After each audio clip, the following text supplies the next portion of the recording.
A formal confirmation has come in from the MEA that the Prime Minister will not be meeting Pakistan PM Nawaz Sharif on the sidelines of the SAARC summit. MEA spokesperson Syed Akbaruddin ruled out any structured meeting with Pakistan.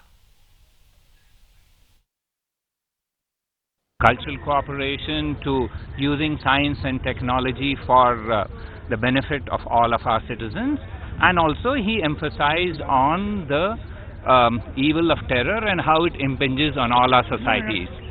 You are aware that this was not the only person who raised terror. There were a large number of other countries who did indicate their concern on terror being an impediment to our citizens and impacting adversely on that. Following this meeting, Prime Minister is going to have a series of bilateral meetings where we will discuss substantive issues with each of our SAARC colleagues. These will be substantive meetings, and we will share with you outcomes of these meetings following their completion later this evening. Thank you very much. Was there any meeting? I've told you yesterday that we do not plan any structured meeting between our Prime Minister and the Pakistani Prime Minister, simply because we have not received a request to that extent.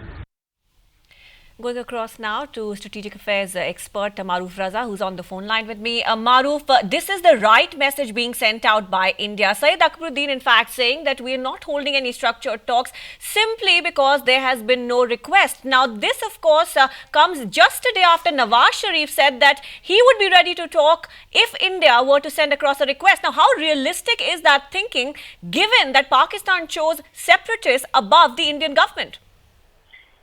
Well, there are 3 or 4 dimensions to this. The first is that clearly Mr. Nawaz Sharif's political capital back home has been running out, and that's why he's been raising the Kashmir issue and doing things to annoy and upset India at every international forum and at the domestic front also.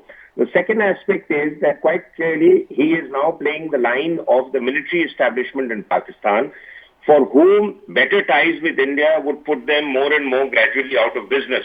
So therefore, the military does not want better ties with Pakistan, regardless of what peaceniks and people from civil society in Pakistan say in the press, the media and television elsewhere.